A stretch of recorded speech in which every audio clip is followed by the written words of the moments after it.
This podcast is a member of the Voices of Wrestling Podcasting Network. Visit voicesofwrestling.com to hear the rest of our great podcasts, as well as show reviews, columns, opinions, and updates across the world of wrestling.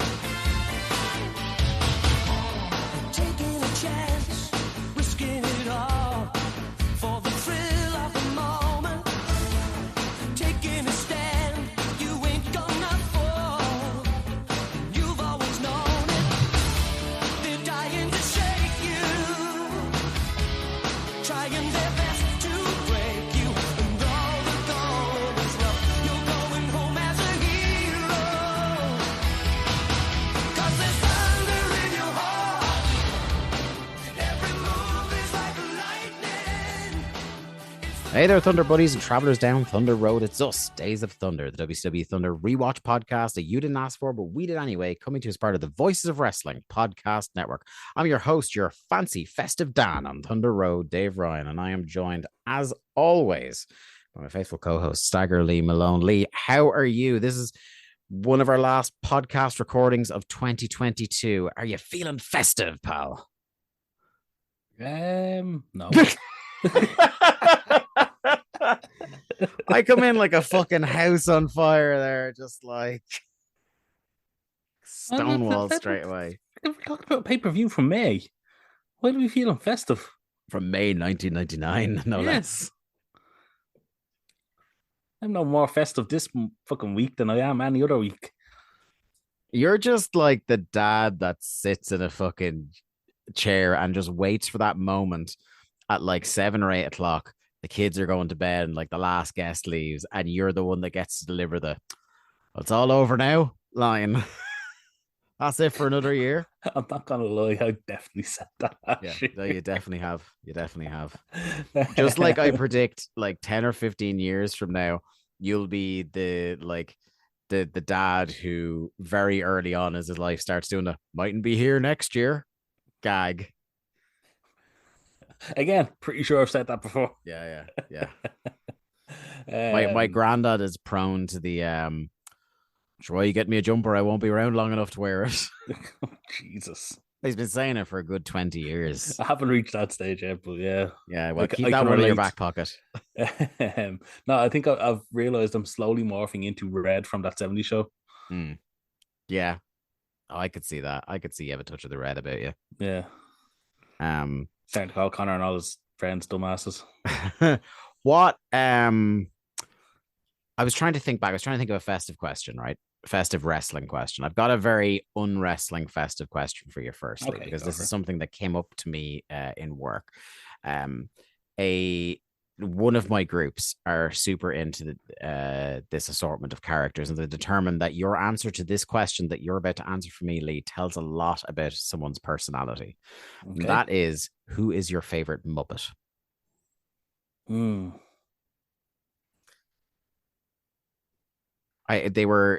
were on a bus on the way to ice skating. Or no, sorry, it was on the way to a cinema trip. And this group started singing the soundtrack to Muppets Take Manhattan. Not even the two recent ones that would have come out when they were kids, like old school, like shit. Yeah. We were like that. That was our generation. Like Muppets Take Manhattan came out when we were toddlers. So like I was super impressed. And then they were just like, "Yeah, we think whoever your favorite Muppet is tells a lot about you." So hit me. Well, Muppets Christmas Carol is one of my favorite Christmas movies. It's the best telling of that story, and I don't care. One of the central characters in that movie is Rizzo the Rat. Yeah. And I love Rizzo. I love Rizzo too. Speaking of Muppets Take Manhattan as well. Did you know that they've restored the deleted scenes to that on the Disney Plus version now? Oh, have they? The missing song that everybody has raved about that's on the soundtrack album but not in the movie for years. That scene is back in it now, and I think it's in 4K as well. They dropped like that and Die Hard in 4K on Disney Plus this Christmas, so they're getting a watch. Rizzo's a strong choice. Who was your choice? So the young people tried to put, because I love when I'm talking with teenagers, one of my favorite bits is to try and be like Relatable. no, try and like really like ham up how uncool I am. So That would explain the hat you're wearing. Then. Yeah. Hey, look, this beanie is comfortable, and I have so much hair now that I need it to keep it away from my face because I don't want to tie it up in this weather. No, so they said to me Fozzie Bear because the bad jokes. Because I'm an absolute git for the bad jokes and the dad jokes. We have a challenge that we do as an icebreaker for groups sometimes where it's to like sit like directly opposite each other in chairs, stare at each other without breaking eye contact, and tell dad jokes until someone laughs. So that's why they say Fozzie Bear. I would actually, speaking of Muppets Christmas Carol, Gonzo would be very high on the list. Gonzo is great. Very underrated, I think. Yeah. Yes, Gonzo is great. Pun intended there. You never say Kermit. That's the thing. You never say Kermit. No, nobody ever wants to be Kermit. Kermit and Piggy are two route one for people. I won't accept those answers from anybody. So Gonzo is absolutely up there. I love Rolf. Rolf is great.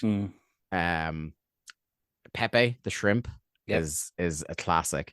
But I would have to say, and you might think I'm going to cheese it because it's technically two, but I think you'd agree that these two are inseparable as characters. The ones that made me laugh the most growing up as a kid because of how like just dumb and the same gag over and over again it was is Dr. Bunsen, Honeydew, and Beaker.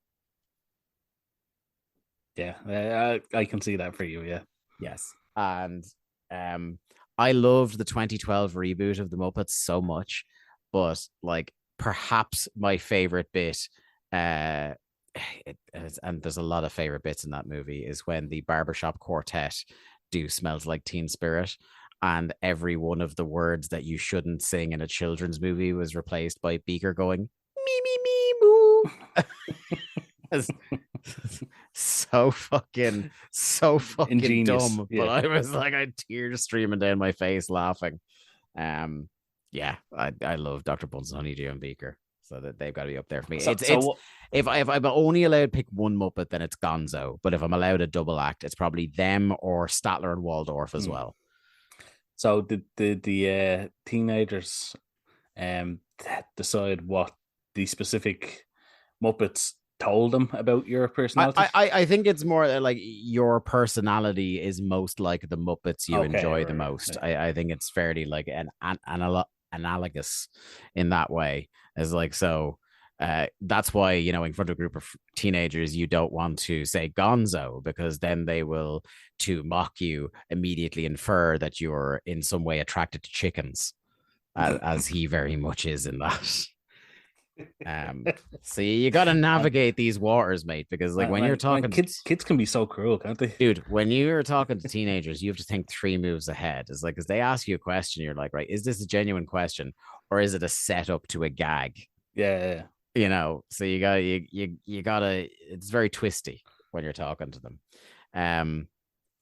Before we get into the pay-per-view for this month, I think it's time for us, Lee, to go to your good self up in the Days of Thunder Control Center. Welcome back to the Days of Thunder Control Center. I'm, of course, Staggerly Malone here to tell you all about everything you can find at patreon.com/WCW Thunderpod. Earlier this month, we released episode 1 of the second season of TRL. Our watch-along series as we watch Starrcade 1995, the WCW and New Japan Pro Wrestling Supercard from December of that year. And then, this Sunday, December 25th, Christmas morning, we have a very special gift for all of our listeners as we'll have the second annual Days of Thunder and You've Got to Be Kidding Me crossover show as Garrett and Liam join Dave and I to talk WWA The Revolution. And that show will be available for free on alargemanaffairs.com and tnhchad.com.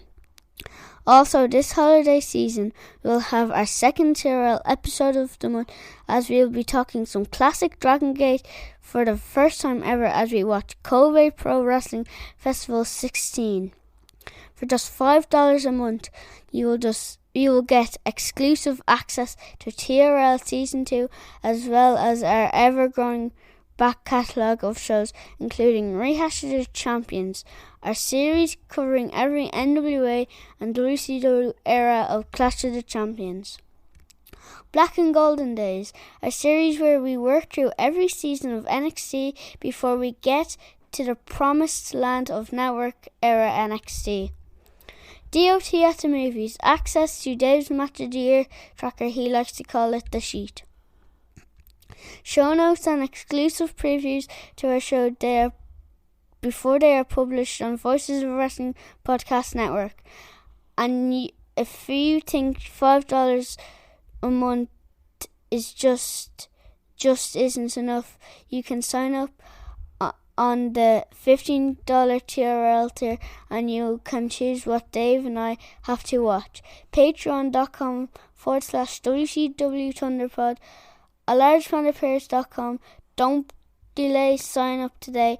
And now I return you to your regularly scheduled podcast. This is Slamboree 1999, coming from St. Louis, Missouri, 9th of May 2022.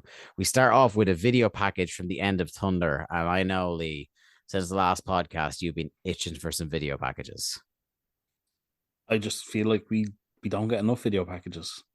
No, well, they've got your back on this. It's almost AEW-esque with the lack of video packages. One of the things we said a lot early doors on the podcast that we really liked about WCW pay-per-views is that they never gave time to the faff backstage. You know what I mean? If you were going to do an interview, it was brief and it was either on stage or in the ring with Gino. There was no backstage angles. And apart from the odd video package at the start of the show and to maybe hype up 1 to 2 matches on the show, there weren't a lot of vignettes either. That's gone. That latter thing. I think this was the pay-per-view of all the ones we've watched so far, the 15, 16 WCW pay-per-views we have under our belt in the timeline. This is the one where I noticed the strain of video packages the most, and I think that's perhaps because the vast majority of them were video packages we've seen before on Thunder. Well, I mean, the whole opening of this pay-per-view is the closing 2.5 minutes of Thunder. And look, if you get a good video package that resonates with an audience, that has people intrigued, that really hypes up a show, I'm all for it. Show it to bits. You could not have shown the My Way video enough in 2001. Or those awesome Desire videos. Yeah, or you name any of the famous Fed ones, like the Run Up That Hill for Taker and Sean, or anything like that. The Eva Marie videos. Yeah, when they're good, they're good. But this is kind of I wouldn't even say a lot of them are bad. They're just redundant because either they're video packages that aren't particularly interesting, that don't get you any more hyped, or they're ones that there's a couple of cases, I think on this show, there definitely were on Thunder, where you're getting a second video package for the same thing later that conveys no new information whatsoever. The purposes for me anyway, for the wrestling video package, there's 2 goals. Recap the feud for people that might have missed something. And perhaps as part of that, you can emphasize the things these are the things you will need to pay attention to playing out in the match. These are the points we want to get over out of this feud. And then number 2, to make you want to buy the pay-per-view to see the match, or make you very excited if you're the live crowd to see a match when they play it in the arena. I don't think, in my estimation, I have seen, not lately anyway, WCW do anything like that. No. We praised very much a couple of hype packages in their day. I think particularly of the one that's just 60 seconds of Goldberg spearing and jackhammering people. Yeah, the first time we saw that was great. Yeah, and that's one you can repeat a good bit, but now we're at the stage where it feels like production are just doing video packages because the way the kind of Like, normative behavior in American wrestling at this point is this is at the point on the show where we have to show the video package, so here's a video package. but like we pointed out on Thunder, the DDP Kevin Nash video package isn't so much a video package as it is. Here's some still shots. Yeah, you're not And really. there's nothing you're getting out of a feud per se. I have no like, and I don't want to sound like the most annoying people on Twitter this last couple of months, but I don't need a video package to explain everything. No. But if you've already made the decision that you're going to do a video package, give me something. Yeah.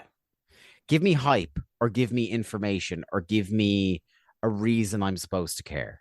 Do you know what recent video packages I've really liked? What? The Will Hobbs ones. The Will Hobbs ones are really, really good. Yeah. And again, AEW are a perfect example of like sometimes they go really in on really good video packages, and then sometimes they just absolutely whiff. Tell you nothing. Yeah.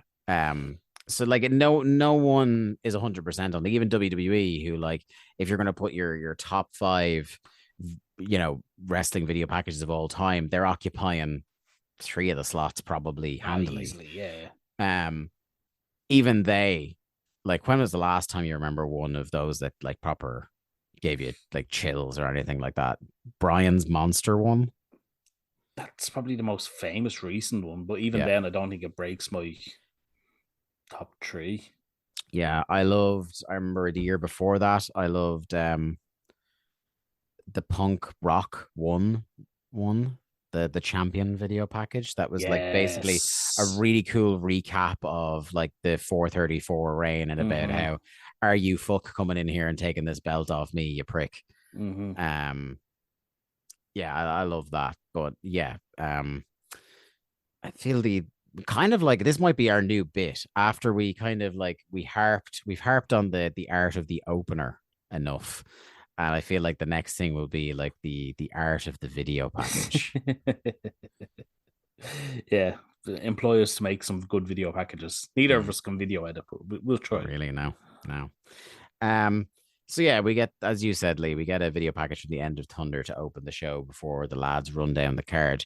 We kind of talk about this every month, but I am still a big fan of like going, you better stay tuned because look at this card we have for you, because I think I totally understand the argument which a lot of people make, and I can't remember if this is one you've made before, where it's like, why do we need to know about the card? We already have the pay-per-view.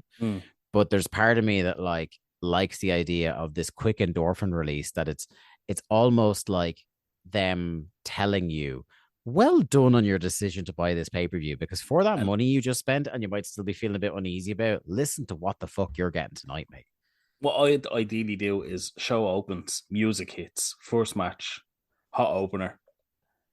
As a come down, then you do a rundown. I think TNA used to do that a lot. That was the TNA methods. Yeah. They do the first match, and then they'd have TNA and West run down the rest of the show. Yeah. While everyone came down a bit, and then bring them back up for match number 2.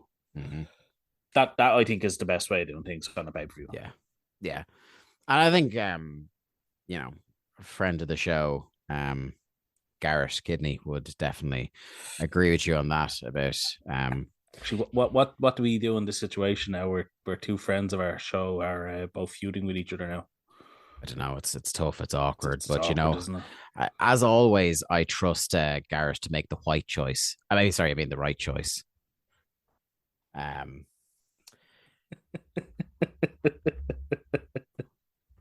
So Brain makes a great point about Flair versus Piper tonight, which I really love. Where like Brain is complete. You're gone. Oh God! Let's just say every year is a white Christmas for Garrett.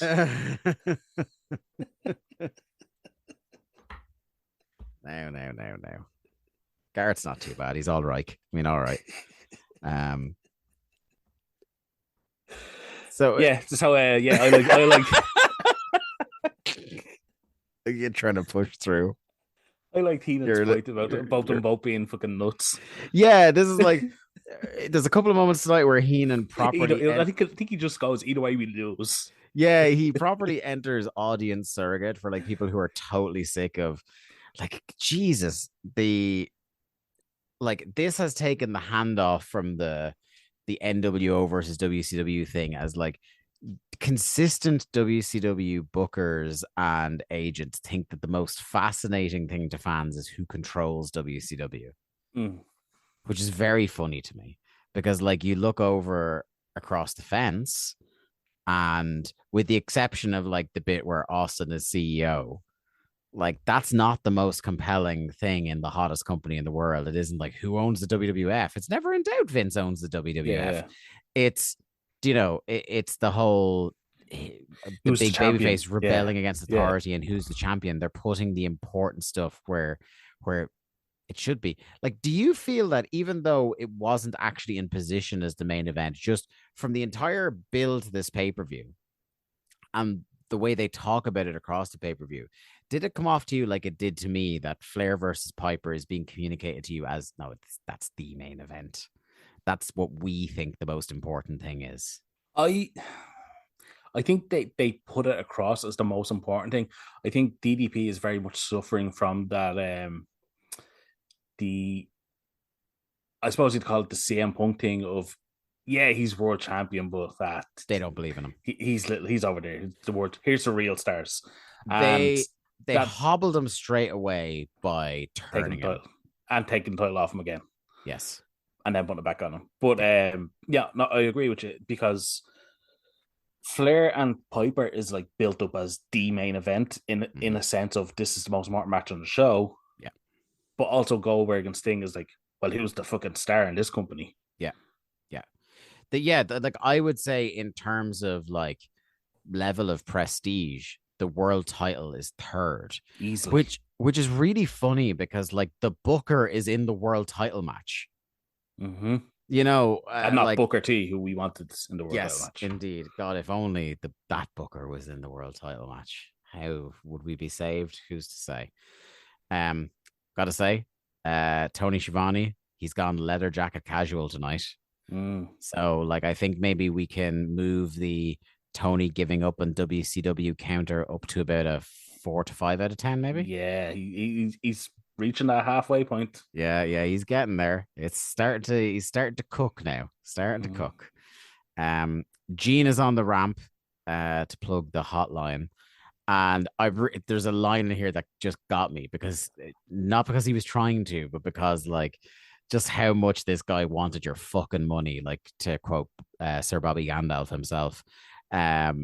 He has this line about how now look, kids, you need to ask your parents' permission to use the hotline, and then immediately qualifies it. But we do want you to ring the hotline. So, like, it to me more so than ever, and he's fairly transparent about this on the shows. Like, he's not that subtle. No, it definitely comes across as, look, I have to say, ask your parents, but Uncle Gino's not going to be mad if you don't.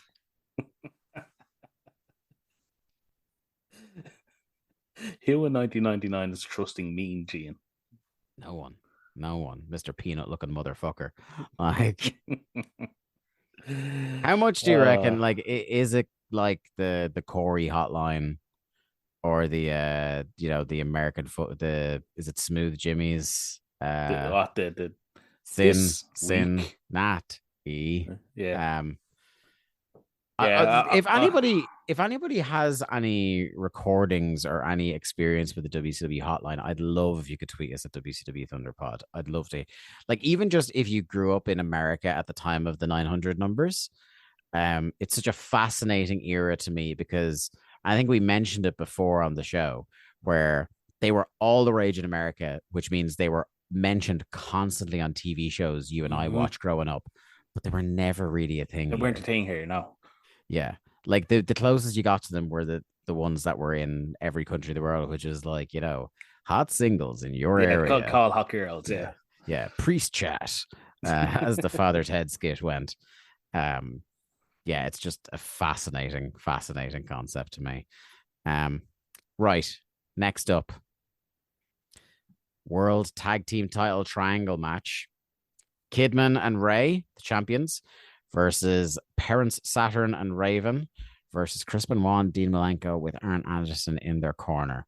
And I was like, I didn't know if I was enthused or worried by the fact that the best on paper match on this show was the opener.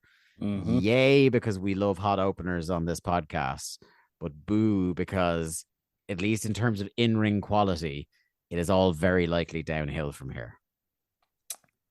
Yeah, I was stunned to see this match open the show, but I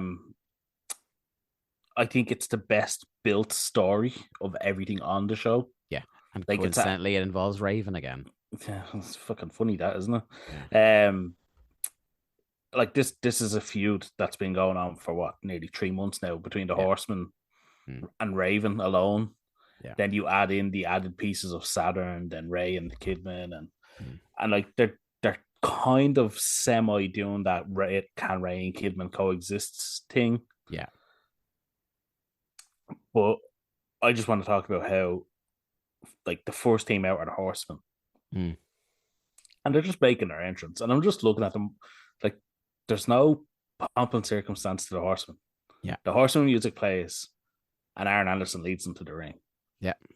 And that's what it is. And my God, I was just looking at it going, what a fucking trio of badasses. Just no messing, as we'd say in Ireland. Yeah. No messing, just serious boys looking for a fight. Like that's what a pro wrestling tag team is.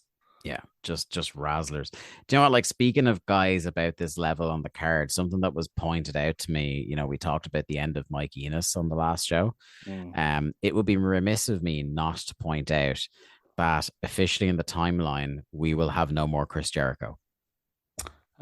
His match a little while ago in I think it was the US title tournament on Thunder.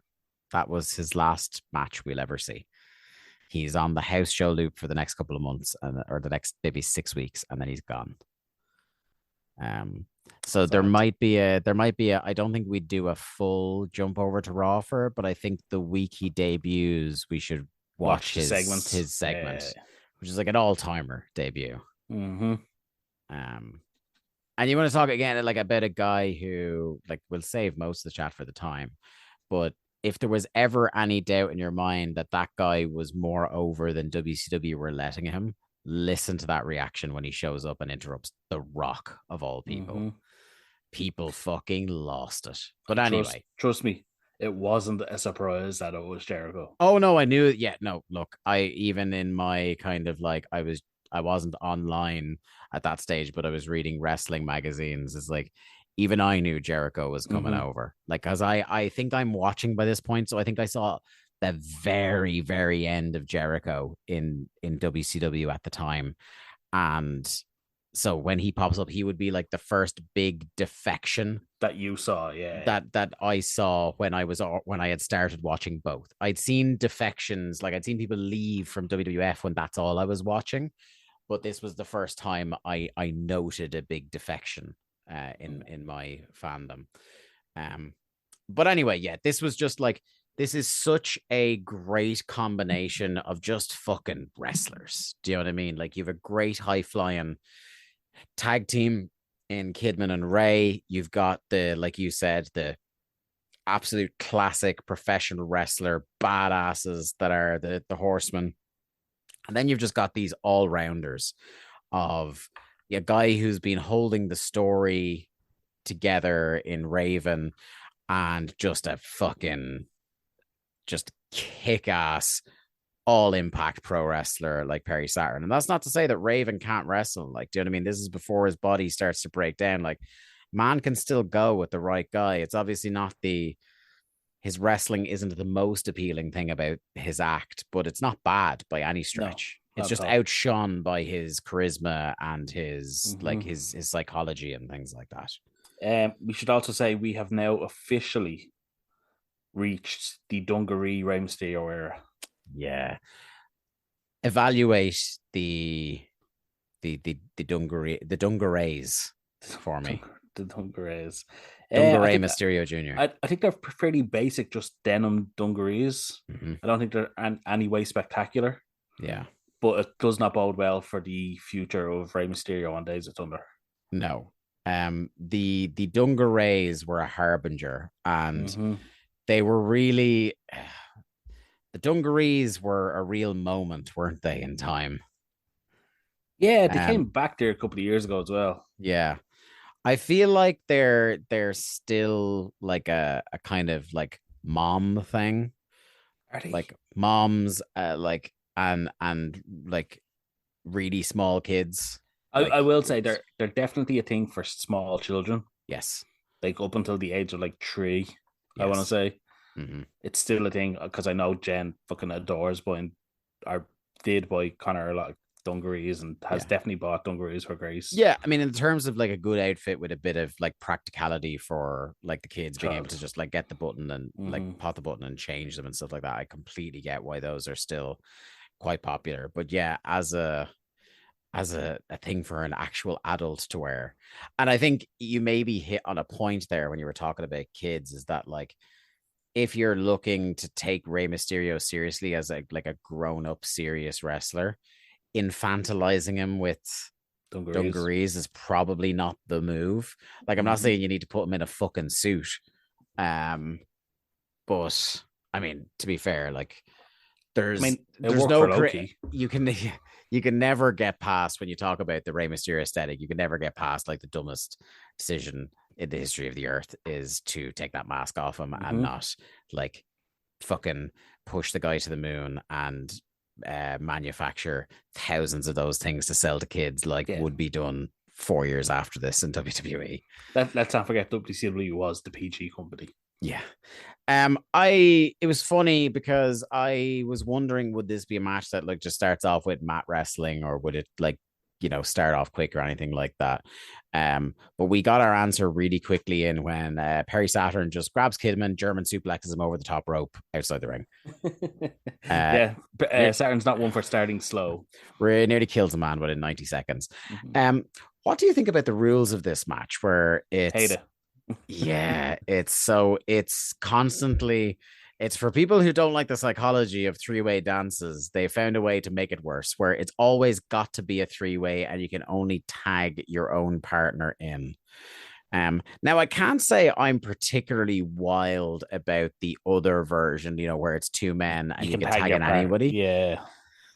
Because I think there's only been very exceptional circumstances where I've enjoyed the story of those matches, you know, where you have an individual moment where a babyface is really struggling, might have to lose, and their only solution is to tag in their bitter enemy. I think if there's any more than two teams in a match, it should just be tornado style. Yeah, no, absolutely. Because both those solutions we've talked about, apart from the tornado one, are kind of inferior. Like you might as well, like, because again, it's only a matter of time in this match before it breaks down and essentially becomes a tornado. It becomes match. Tornado, yeah. And that's the kind of like that is the peak of, or we're starting to enter the peak of that just becoming every tag team match in North American professional wrestling for time immemorial since, is that inevitably the first phase of a tag match is just killing time until it all breaks down. Until it breaks down, yeah. Every single tag match forever. But anyway, Kidman gets back in the ring, but he gets a drop kick into a German suplex combo from the Horse Lads. That was pretty good. This match kind of proved for me and my note-taking abilities, there was too much going on to be able to do like a proper play-by-play, so I've kind of just picked and chosen a couple of little bits. There's always at least two things happening at once this breaks down.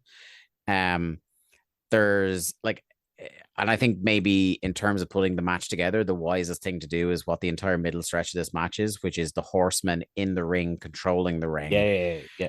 As guys come in and out and chaos reigns outside the ring.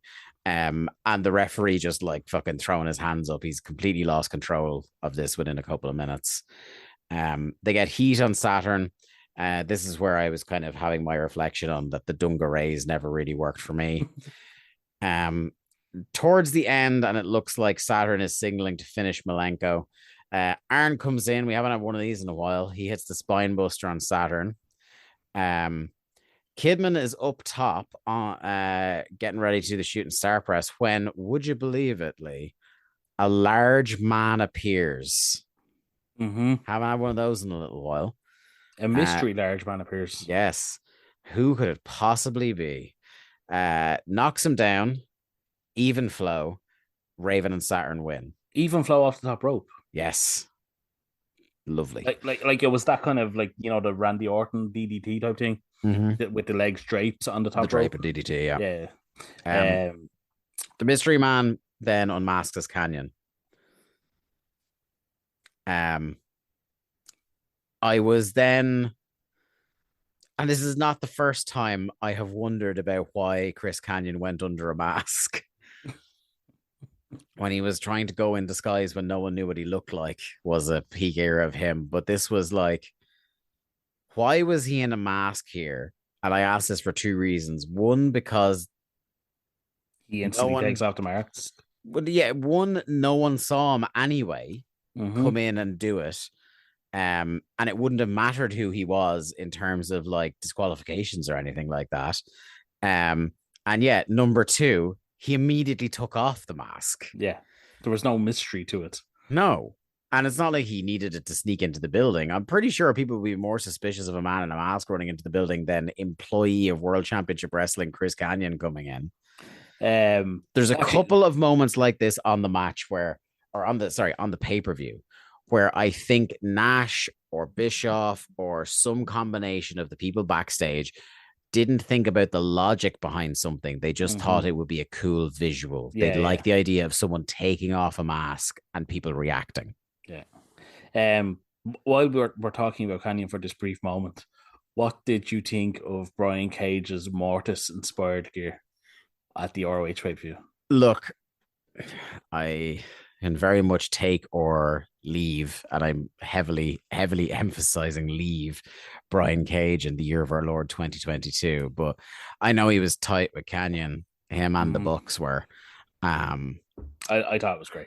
Yeah, I thought it was really good gear, and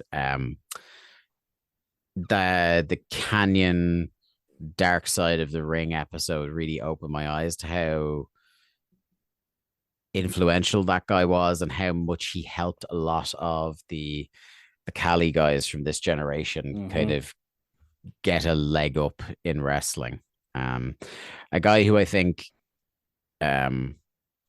he will never get the due appreciation he deserves. And even though it's only like it's a worked thing, it's not really that important. I think he's a guy who should go in the Hall of Fame. Joe, kind of like in the way that Page went in for his contribution to helping like wrestlers who had like lost their way health wise, drugs wise, and stuff like that. I think as a guy who, whether people realize it or not, is probably one of the more influential wrestlers on what 2000s American wrestling became. I there's some high level to which he deserves recognition that I don't think he will ever actually get, unfortunately. Yeah, I think that's definitely something there that people should consider. Even if it's just like an honorary thing, and like I don't know if they've honored him at the Cauliflower Alley Club or anything like that before, but just a guy I think people need to mark his impact on wrestling more than has been done. We then get a DDP video package. Woo. Then we have one of the most unique things in nature that I will talk about during this next match. This is Conan versus Stevie Ray with Horace and Vincent on the outside. I simply immediately wrote, good God. What a combination of humans. The match starts off with the lowest high knees I've ever seen from a man by one Stephen Raymond here. And then something happened, Lee. Something that has never happened in the history of this podcast. Are you ready for this? Okay. I fell asleep typing. That's how boring this match was. Aaron's not going to like this. Now, I could be mistaken, I have a head like a sieve sometimes. I have a head like a sieve for useful information. I retain all sorts of useless information. I have definitely like gone, I'm getting sleepy. I'm going to put down the laptop and kind of watch and, maybe occasionally jot things down. And I've ended up falling asleep that way. Mm. I have never had, and it's less to do with this actual, this match wasn't good, but it's maybe the come down from the opener, like the dropping 3 gears in one match kind of situation. That and the lads in the first match were only in third gear. Yeah, and that's charitable. And I was watching it late at night, but I have never I literally woke up. I think I woke up halfway through the Bam Bam Brian Knobbs match with my hands still on the keys. It's never happened to me before. And it was one of those where I didn't realize I'd fallen asleep. Like I opened my eyes and I was just like, did the thing, it felt to me like it just glitched and we were on another match. And I was like, oh, Jesus, no, half an hour has passed. Fucking hell. You were resting your eyes, Dave. But I went back the following day. Because I kept going with the pay-per-view. I rewound to the start of the Bigelow Knobs match and kept going from there. But the following day, I looped back to catch this match. I had initially thought, if it's that boring, I might leave it to Lee to recap this, but I couldn't do that to you, pal. You're my friend. Conan in this match hits. Awful. He's awful, yes, but he hits the single worst float over DDT in the history of professional wrestling. I believe it was a float over Bulldog, Dave, because he couldn't get fully around for a DDT. It was definitely supposed to be a DDT. Yes. And just think about the physics involved in turning a float over DDT into a Bulldog. That's how bad this situation was. This match was 2 bad wrestlers. 2 bad, awkward wrestlers as well. Yes. They're not just bad. They're bad and awkward. That were paired together. Yeah. Had no idea what they wanted to do. Yeah. Had bad ideas. Yeah. And as a result, had a really bad match. Yeah. Conan, in his promo before this match, by the way, told Vincent that he was going to toss his salad.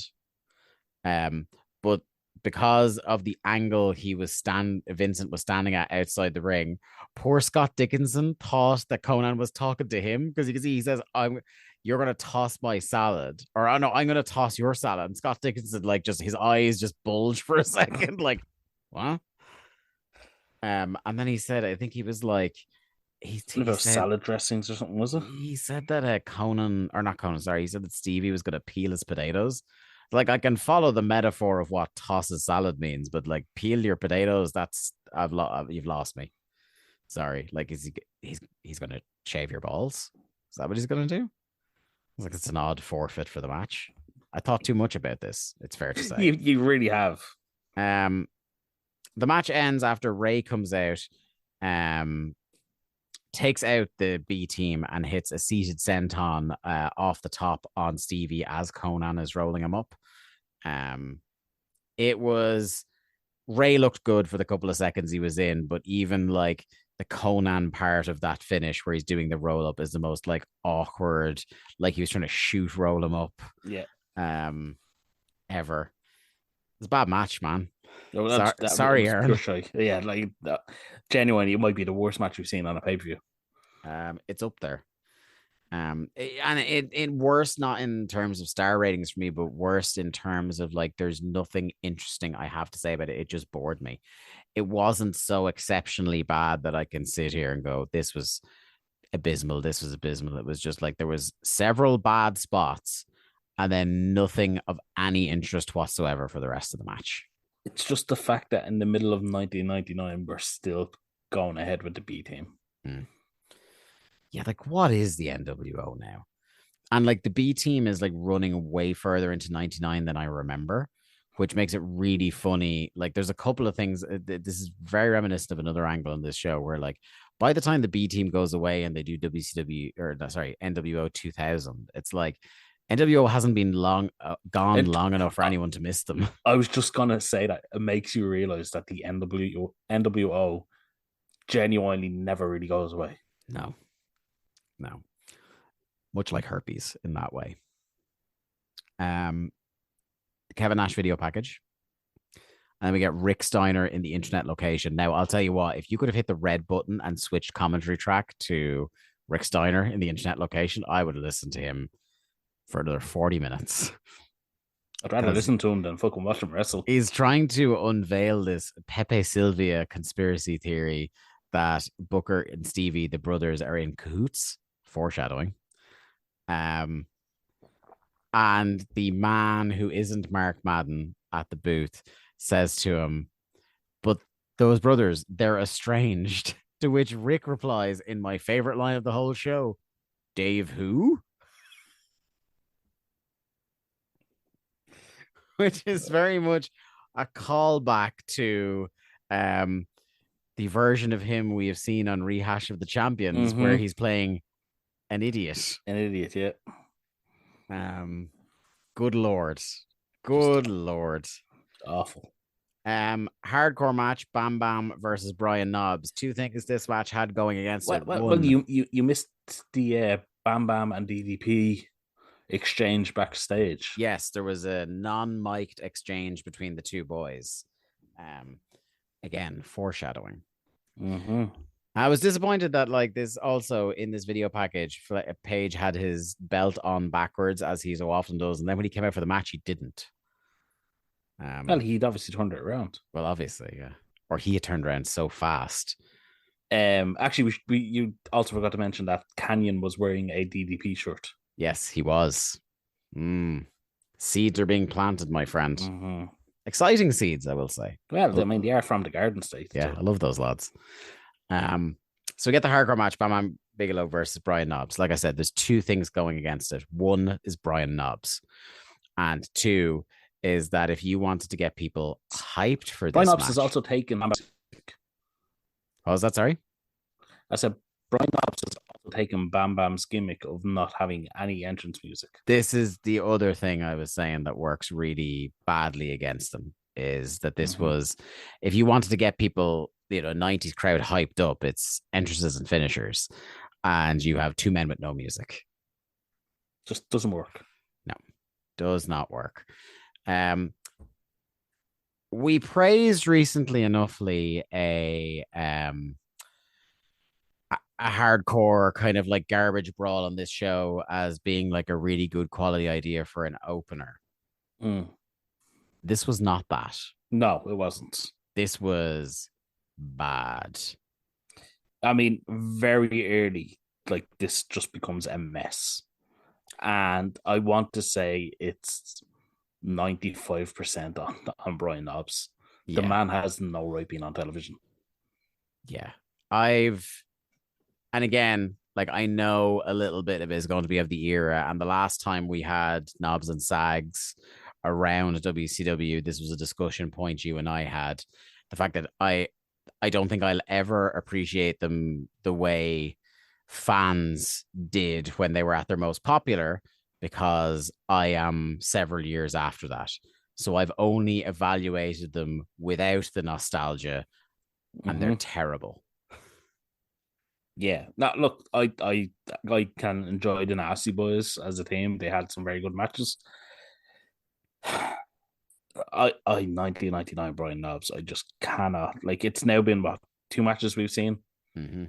He was by far the worst part of the 4-way match we saw. Yeah.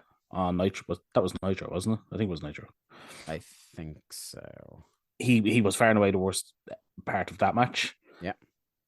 And here he like, it's not even like, when something comes across as dangerous. Yeah. And it's like good dangerous. Like fun, enjoyable dangerous. Like the one thing that we always talk about is like the Sasha and Charlotte. Like it's just they're reckless, but they're also like just it's fun and enjoyable and you can get into it. Yeah.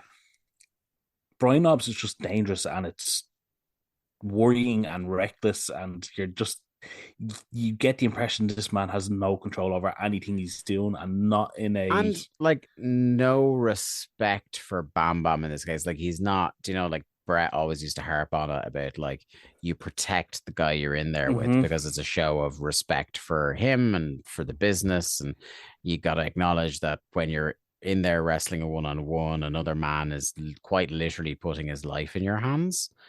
Like there's one stage, Bam Bam clotheslines Knobs over the top rope. Yeah. No, sorry, I don't think it's a clothesline. I think it's Knobs like runs at him with a chair, and Bam Bam low bridges him or something like that. Yeah. And Knobs just releases the chair and almost brains somebody in the front row.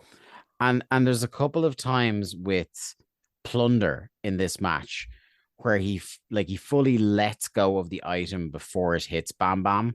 So what ends up happening is he just fucking beans Bam Bam about half a dozen times with weapons in this, in a really kind of like, obviously we didn't know what we know now about CT and things like that, but you can't have thought that these things were going to be a pleasant experience for Bam Bam. No. And they don't look, it's not like any of those weapon shots looked so good where you're just like, right, you know, I'll try and take my concerned hat off for a moment and appreciate that it was a cool spot. They weren't even. It just came off like a lazy motherfucker, just like hoofing whatever wasn't nailed down in a really disorganized and uninteresting way. You know what it comes across as? Well, this is a man that in 1999 recognized he could no longer work, so I'm just going to do hardcore shit. Yeah. And the worst thing about it, as I think about it, is you better brace yourself, Lee, for a whole lot more Brian Knobs. Oh, he's not going away. Yeah, no, he's not. Like, for anybody who's seen the episode, I can, in my mind's eye, see him on the infamous Reset Nitro with Russo and Bischoff, hilariously in the ring amongst the new blood. Mm-hmm. So yeah, he ain't going nowhere, guys. I guess all we can do as Thunder Buddies is hope that at least for a while he's nestled away on Nitro, where his buddy Hulk will be more often than on Thunder when he comes back. Hello, my friends. Has that holiday rush got you neglecting meals? Well, look no further than Ho Ho Hello Fresh. This Christmas season, with HelloFresh, you get farm fresh, pre-portioned ingredients and seasonal recipes delivered right to your doorstep. Skip trips to the grocery store and count on HelloFresh to make home cooking easy, fun, and affordable. That's why it's America's #1 meal kit. It's the most festive time of year, and HelloFresh is here to make the most out of every moment. From holiday hosting to dinners during busy weeknights, you can count on HelloFresh to deliver fresh ingredients and seasonal recipes. 'Tis the season for saving money wherever we can. HelloFresh is cheaper than grocery shopping and 25% less expensive than takeout, so you can use those savings for holiday gifts or to treat yourself. HelloFresh is a treat in itself, am I right? To avail of the offer being made to Days of Thunder listeners, please go to hellofresh.com/VOW18 and use the code VOW18 for 18 free meals plus free shipping. That's hellofresh.com/VOW18. Use code VOW18 at checkout. It's HelloFresh, America's #1 meal kit. There's a flip bump into a laundry basket from both of them that I kind of appreciate. They tried to fuck up the laundry basket. That was something a little bit different I haven't seen them do before. Bam Bam gets whipped into WCW.com. They fight at the merch table. It was nice of them to pull down the curtain so we could see all of the arena that's harped off. That is exactly what my next point is like, this was not thought through because it totally exposes WCW for having a whole bunch of empty seats in this arena. Definitely more than they needed for a backstage area. Then we have, I think, what is the most embarrassing this guy is completely washed moment and wouldn't have a job if it wasn't for his buddy, when Knobs tries to do the elbow off the barricade.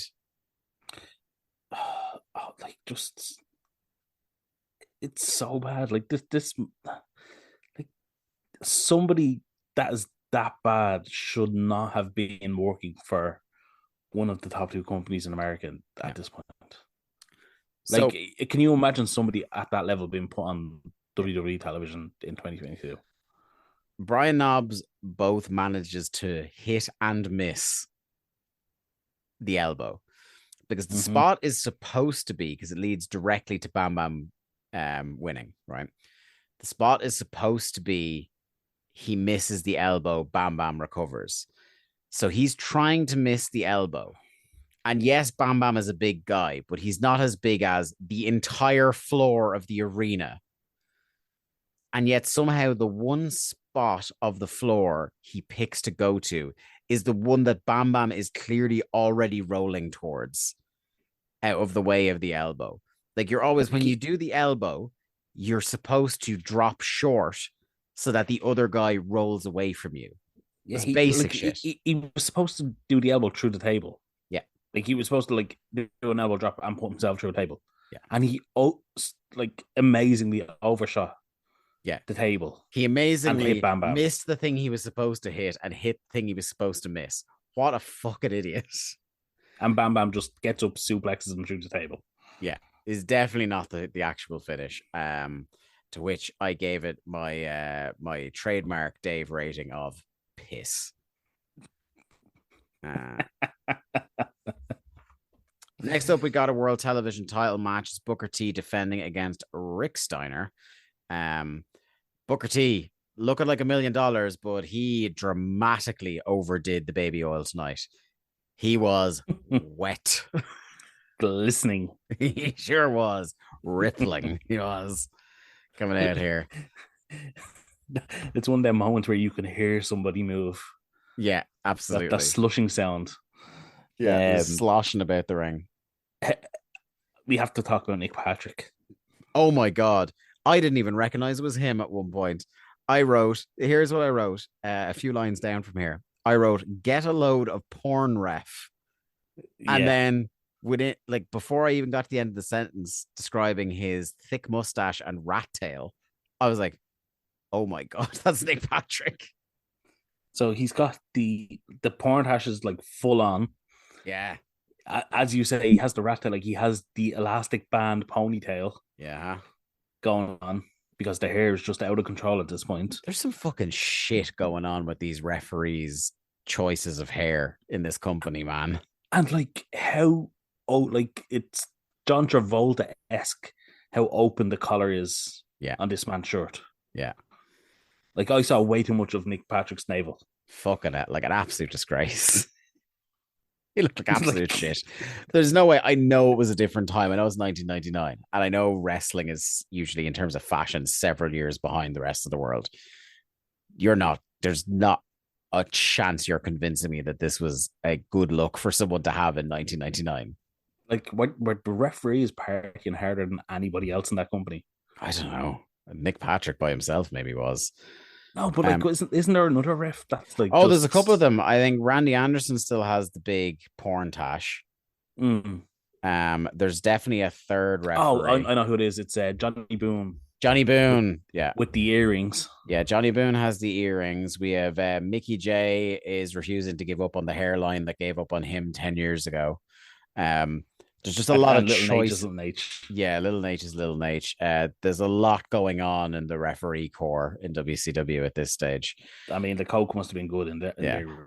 But again, something I've harped on before. How amazing is it compared to now that like we can literally list you the top 5 or 6 referees in WCW without even having to think about it very much. Whereas, like, gun to my head, I couldn't name one WWE referee. Right now, like at the time, absolutely. I knew all of them by name through like the mid 2000s, and then what's the female referee in WWE? Jessica Carr. That's the one. Yeah. See, if you hadn't given me Jessica, I wouldn't have gotten the Carr bar. Okay, yeah. So yeah, there we go. We worked together. We got one. Yeah, yeah. Everybody gets one. I thought this had an outside shot of being like a good little scrap because like if it was Booker T doing his high impact spots and Rick just like roughing him up, that would have been good. But no, it just to say they didn't gel is putting it mildly. And it was, let's put it this way, the crowd were not into this at all. No, they didn't. And this is something I talked about before where like there's been a couple of moments where the crowd kind of got behind Rick Steiner and there was a chance to do something more with him. But I think at this point, they are just conditioned to think of him as the lesser Steiner. I don't think there was ever a moment in here where, ironically enough, I don't think anyone thought this match was going to go the way it did. No. Which and not in a good way. Like, again, it's one of those where it was a surprise finish, but it wasn't one people liked. Yeah, no, like you, I feel like these two just have like negative chemistry. Yeah, and I'd actually have to go back and watch the Harlem Heat Steiner Brothers matches just to see, like, have they always been this bad? Yeah, because I mean, this was pretty fucking bad. Like, they just seem to be working off totally different pages. Yeah, and you can't even explain the whole thing away by saying like Rick's shot at this point. Like, it was more than that. It was, yeah, exactly. If it was just Rick being like below par, you'd say, well, he just obviously can't go anymore. But it's not that. Like, and again, definitely not. Rick is still at the point of physical condition where he has a use in those, like, was that a shoot type scraps. You don't put him in there with like a Booker, you know? No. And I agree with you. It does, like, very much feel like Rick has been positioned and he's not going to reach above a certain point, whereas Booker already feels well beyond Rick Steiner. And I like, if I was watching this in '99 at the time, I would worry that they had missed the boat on Booker. Yeah, and to an extent, they do. Like, they do put the belt on him next year, and people do like him. But I think you could have made that guy an exponentially bigger star by trying to ride that, like, organic support he was getting. Do you know what I think? I think the crowd that were into Booker had already left by mid-2000. Yeah, and I think the ones who remained were probably into it as a kind of, oh, look, finally our guy is getting his due. It was like, almost like they were as vocal as they could be about it, but there just wasn't enough of them there to get. And by that point as well, it's like, we're happy he won it, but we know not to get invested in anyone with this belt because they're hot-shotting this thing around every 5 minutes. But yeah, it's an awkward match. Booker's mostly controlling things. Nick threatens to DQ Steiner for kicking too much ass, which, you know, everybody hates. I do like, there was a chin lock spot I enjoyed where Booker, like, does the slow, try to fight out of it, gets put back down, and then fights out of it again. Spinneroonie and then a spine buster, which, once again, Tony calls the spine buster he hits a sidewalk slam every time. Every fucking time. And it's really starting to annoy me now. Does he not call it the 110th Street Slam? No, he calls it a sidewalk slam this time. Okay. I could have sworn I heard 110th Street Slam. Yeah, no, he calls it a sidewalk slam because I took exception to it. What I will say is I enjoyed the closing minute and a half of this match. Yeah. Because I love that they played into everybody's fears. Mm-hmm. So Booker goes through his finishing sequence, like you say, axe kick, Spinneroonie, 110th Street Slam, missile drop kick, and Scott Steiner comes out. Yeah. And breaks up the pin. Well, not breaks up the pin, but him being there kind of distracts Booker. Yeah. So then we get Rick hitting the Steiner line for a near fall, which everyone was convinced was going to be the finish. Yeah. Like the distraction finish. So then Booker hits a side kick, which everyone was like, oh, fuck, that's the finish. Yeah. He's just going to win and we're going to go back to Booker versus Scott. Mm-hmm. Except no, kick out. Booker hits the ropes to go for, I assume, another side kick or axe kick. And Scott trips him up. Yeah. And we get the Steiner Bulldog and it's over. Yeah. New TV champion. Rick Steiner. Say we're a little bit thankful that I'd be very thankful that Booker doesn't have that martial arts title anymore. Do you know what's really funny about this is that I'm just like, now they accelerate this later on in the show, but at this point, it very much looks like the Steiner brothers and Harlem Heat are both doing the same storyline at the same time. Mm-hmm. Like, one babyface brother and one heel who's in the NWO coming in and interfering in his matches unprompted. Now, I don't hate the way this goes. I'll talk about it more when we get to the later match, but we'll come back to that point. Yeah. Yeah. We get a Robinson Gorgeous George video.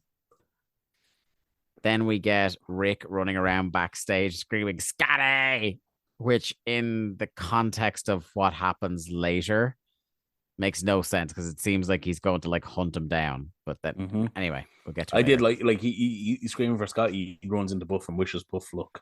Yeah. I did like that a little bit. Singles match up next. It's Gorgeous George with Medusa, Miss Madness, and Randy Savage versus Charles Robinson with Ric Flair. I'm excited. Now, I think we both intimated this on the Discord. If you're not on the Discord, join the Voices of Wrestling Discord. I think it's voicesofwrestling.com/Discord. We have a channel on there. We try to be a bit more active in there than we are on Twitter, giving our takes as we're watching the shows or, talking with listeners and things like that. But we had both intimated in there that this is the match that, like, go on record, listen back to all our podcasts about Nitro and Thunder since this match was announced. We have been dreading this match. And I've never actually watched this whole match. I knew it was a match that happened. I don't think I've ever watched this whole match bell to bell. Because when I've gone back to WCW, I either go to like the great stuff, like when I'm just picking and choosing, or I used to go back to the Russo era bad stuff to make other people watch it. So we were both really like, and even during the entrances, I'm like, oh, holy fuck. I didn't hate this. I don't know if it sounds insane to say this over delivered, because that makes it sound like it was good. But given the people involved, like you had a referee versus a debuting valet. The fact that this managed to be anything above like a -5-star match is incredible. This got 2.5 in the Observer. This match so far exceeded my expectations that I'm giddy that we're talking about this now. I don't want to say I loved it because that would be going too far. Have we got Thunderbrain? Have we been truly broken now? I fucking held watching this match. I think this was brilliant. Like, I genuinely, it was such great comedy. Like, it's one of those matches that you get every now and then that defies rating. Okay, do you know what this was? What? Remember when WWE booked WLC and everyone was like, this is ridiculous, it's going to be awful, and it turned out to be incredible. Yeah. That's what this is. Yeah.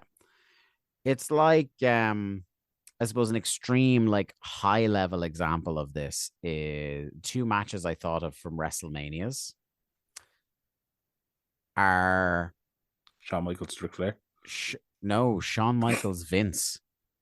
Yes. Where I'm just like, this is in the category of match where like Vince and Shawn was like, I think Vince and Shawn is a 5-star match, but I could never actually give it 5 stars. No. You know what I mean? Another one I thought of from this year, Sami Zayn, Johnny Knoxville. Yeah. I was like, how do you rate that? Like, it's not really a match, but again, kind of like this match. And again, I appreciate that's on a much higher platform. It's got much bigger stars in it. And like, obviously Sami Zayn is an incredibly talented professional wrestler and was able to carry Knoxville, blah, blah, blah, blah. And, Shawn Michaels is Shawn Michaels in the other match we were talking about. That said, the entertainment this match provided, the fact that it didn't completely embarrass the business. Now, there were some spots where I was like, ooh. But also, the key thing you have to look for in things like this when you're parachuting into it 23 years after the fact, the crowd were losing their fucking minds for this. I was right there with them. Like, you were saying from the entrance, you were still a bit wary. No, from the I bought in right from the fucking entrance on. I thought Little Nate coming out in his Little Nate robe. I was thinking, did someone spread an office rumor that Charles Robinson was dying, and this was like a Make-A-Wish thing? Make-A-Wish. Yeah. Um, Like possibly Charles Robinson himself spread the rumor to get this. like Little Nate with the Little Nate robe, he like his hair is the exact same as Rick's. He's dyed it even blonder. Yeah, he's that like white blonde now, the platinum blonde, the trademark Ric Flair color. Mm-hmm. His mannerisms, like I think it's Tony that says it on commentary. He's like, this man's out here living his dream. Like this is what all he's ever wanted. Yeah, is to be Ric Flair, and he's getting to do it. Like the scowls, the faces, like telling Fat Boy to sit down. Like Charles is doing it all. Mm-hmm. And then Gorgeous George comes out to Randy's music. Yeah, what up match? And it's just like she fully embraced this. I wasn't sure what way Gorgeous George was going to embrace this, but she seems to have bought all in. Like she comes out in wrestling gear, really good looking wrestling gear as well. Like again, I'm not like she's obviously a beautiful woman, but like she actually like looks like a top quality woman's wrestler. Like the gear she had on. This, and you know what? I imagine the association with Macho played no small part in that. Yeah. Again, something we've remarked on constantly is like no matter what he was coming to now, I do think the current Macho uniform of black on black leaves a lot to be desired, especially when like for the first time in recorded history, he wears the same thing on multiple shows in succession. Yeah. But a bit of like his advice is clearly making an impression on her because, and it you know, again, like you said, because she's a beautiful woman, because of the era it's in, it feels like like this comment is more than it is, but like her gear was incredible. Yeah, that's what like very clumsily saying. Like it's like not in a, like era, a dad like, kind of way. No, yeah, actually, no, she looked like she looked like she was a full timer. She didn't look out of place. Like of the era, like you would have expected her to come out in a fucking bra and like booty shorts or whatever. Yeah, and like that would have been her wrestling gear. Yeah, but no, like she bought all in like knee pads and everything. Just I thought it was fucking brilliant. And then the fact that she gets into the ring and it wrestles Charles Robinson. Like from that there's point, no like, safety net. Like there's like no one to carry the match. No, it's these two. Now, obviously, for Hurst and whatever. I don't care. They could have done this match 117 times that morning. I don't care because they got in the ring on pay-per-view and had a enjoyable 2.5, like what Dave give it 2.5 stars? 2.5, yeah. Like two untrained people, on live pay-per-view. Yes, the probability of things going badly wrong in this match was so high. Yeah, and like it is kind of one of those things where we're so high on it, not because it was a 3, 4, 5-star match, but because of how astounded we were that one, the crowd was into it. And that two, it wasn't one of the worst things we'd ever seen in our lives because it really should have been. Yeah, like Charles Robinson, a referee who's like 120 pounds, is in there wrestling, and a woman who's only in the business like 4 weeks. Yeah, she cannot have had any extensive wrestling training. No, and they outperform. Like 80% of the roster.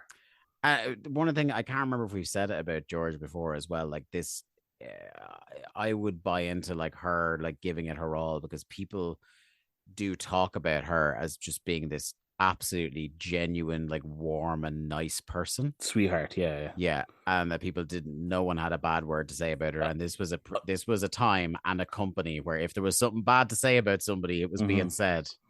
I can't remember exactly, but I think I remember on the Macho documentary, Lanny Poffo saying that like even to this day, like he's still in contact with Stephanie, and she's still like, I was trying to see because it was one of those things where I hadn't thought about her in so many years and I was worried she might have died, So I found her Twitter after she showed up on the podcast and was like, no, she's still doing it. She's still going to cons. She's still interacting with fans, and she seems like genuinely thankful that there's like a subset of wrestling fans that still remember her quite fondly.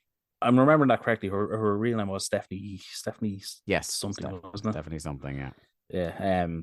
But yeah, like just like Charles like doing the full on Ric Flair corner bump, run up, press slam, and then follow up Flair flop.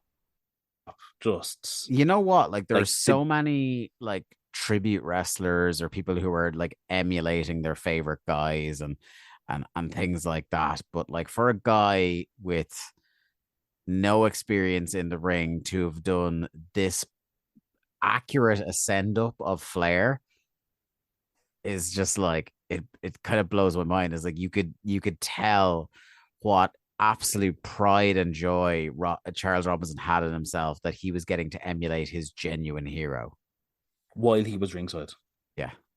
And it was as well, I don't know if you were doing this, but every time he did a Flair spot, I would look for Flair's reaction.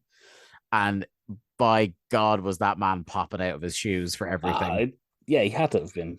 Like, just had to be in a joy for him to watch this. Like, just yeah. Now, the one thing I will say is you have Ric Flair, who's in, like we said, the most pushed match on the show, not against Randy Savage, getting in and doing comedy spots. Yeah. Because this was a thing where, like, Ric Flair is an old pro in the business. Like, surely he would have thought in his head, like, I'm ruining my own pop by coming out and getting involved in comedy before my his serious own match. music. Yeah. But yeah, no, just I like I say, I don't want to say I love it because it's not that type of match. But you had a great this time. is a match I would happily go back and watch this match again. Yeah. So Asia is involved as well, and she's finally identified as Asia. This is the first time in our timeline that they use that name, both in graphic and on commentary. So Asia tries to drag after the Flair flop, tries to drag George out of the ring, but Medusa kicks her in the head. By the way, during the entrances, just compared to like Macho, who wasn't like the tallest wrestler in the world, Miss Madness and George, Medusa looked like a genuine fairy tale giant. Like she was wearing the big heels. like 6-inch heels. Yeah, she looked like she could fucking be like in the NBA by comparison to the rest of them. She looked like an absolute giant. Now, I will say, like, for all the worries I had about what Gorgeous George would wrestle in, Medusa does wrestle in all of your worst fears. Like, Medusa essentially wrestles in the gear we were worried George would be wearing. Yeah, tried to do spots. Like she ends up winning the cruiserweight title like while wearing like fucking basically a bra. Like, yeah. So yeah, Asia tries to drag her out of the ring, but Medusa kicks her in the head, which had to have sucked with those heels. And it had to have sucked for Medusa to do that while wearing the tightest dress imaginable. Mm-hmm. Another ref comes out, starts calming things down as Robinson gets a standing knee bar in on George. She kicks him away. He goes back. And again, it's like the classic Flair, like we're coming towards the ends of the match, so I'm going to batter away at the legs thing. So she kicks him away, but he goes back, locks in the figure 4 dead center. And then they do, again, classic Flair spot. She starts rallying and reverses the pressure. And Robinson sells it like $1 million. Asia distracts. Flair tries to help, but Savage hits him. He puts down Robinson. George gets on Brett's rope, and by God, as Randy Savage predicted, she does the Randy Savage elbow drop and an absolute enormous pop for the win. Which, by the way, just to remind people, that means Randy Savage was officially reinstated in WCW. Look, it was middle rope and it wasn't the cleanest elbow drop, but I have seen so many better professional wrestlers hit worse elbow drops than that as well. All I can say is people thought CM Punk was imaging his elbow drop after the Macho Man. Yeah. It wasn't. It was after Gorgeous George. Yeah. That is very true. I have heard that. So yeah, like again, it's how do you rate it? How do you evaluate it? The crowd had fun. We had fun. It A definitely fucking over delivered. hoot. That's what it was. It might have been Hoot of the Year. Maybe in the next Mm. Tundies in a couple of months, we should institute a Hoot of the Year category. It's such a shame. I'll have to retroactively award one to Giant and Meng. But anyway, we'll get to that at the time. We then get another video package for Buff and Scott, leading into the Buff and Scott Steiner United States heavyweight title match. Match starts quick. Martial Arts Division title match. Martial Arts Division title match. We start off with Buff attacking Scott while he still has the belt on. I was really hoping that this was going to be, they were going to work the whole match with him without him taking the belt off. That would have been funny, but like obviously Scott wasn't not going to show off the abs. Buff hits again, my favorite Buff move of all, lovely swinging neck breaker. Scott low blows him to gain advantage, and I was just like, I had actually forgotten for a brief second about how the whole like refs won't DQ him because they're afraid of him thing. It is kind of grown inducing that he does it so often, but at the same time, I was just like, I was actually more disgusted for a second that we had gotten like the whole build up for this match all month on TV, and that only to go straight to a DQ finish within 90 seconds. I would have actually been more pissed. Yeah, would have been very WCW. Yeah. Outside brawling. Scott puts Buff in a tree of woe, and fair play to Buff because the angle he hangs himself at, it looks fucking gnarly when he does it. Scott comes in with a chair. Okay, right. So we've all seen the spot in a wrestling match where someone swings a chair and the other person ducks, right? Mm-hmm. Now, usually it's on this spot, it's very clear that it's a worked swing of a chair. Scott Steiner was trying to put Buff Bagwell's head in the top row. He was fucking the Bambino. He was Babe Ruth swinging for the fucking fences with this chair.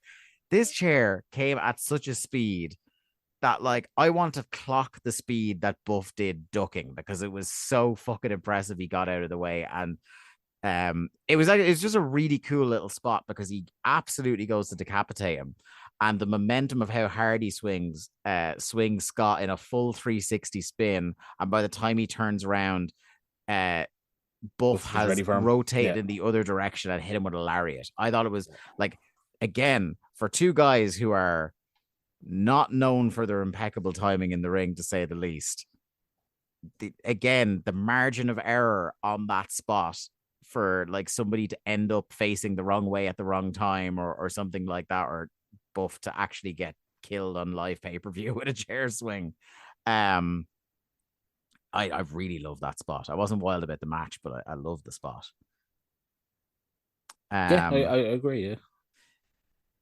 So they then Buff then starts buffing up and they start slugging. The crowd is going absolutely wild. He hits a couple of really nice looking drop kicks on Scott. Atomic drop, and just as I'm getting into this match, starting to get suckered in, ref bump. Yeah, that just killed it for me. And it kind of annoyed me as well because I'm just like, especially with the way the match was going, they're not going to DQ Scott anyway. So what was the purpose of a ref bump? Like, if anything, it serves the story more to have what unfold and not DQ him. You know what I mean? Yeah, I mean, like, yeah. It's like you say, it's that whole thing of like they've played up the whole, they're terrified to DQ him. So why do they need the ref bump? Yeah. Buff has the chair. Rick kind of tries to talk Buff down and says, no, you don't need that. Go up the top rope. Buff goes up towards the top rope and Rick nails him with the chair, wakes up the ref. Steiner recliner locked in, and it's all over. And the brothers are back together again. Tony, with the biggest logical stretch of the whole night, says Rick and Scott, for the first time in years, are back together. Years, Lee. It's a year and It's a year and 4 months because it was the first month of us doing Thunder. It was January 99. Like, they were Team Beefy Da for the first month, and then they broke up. Yeah, it was Super Brawl, wasn't it? It was February. Yeah.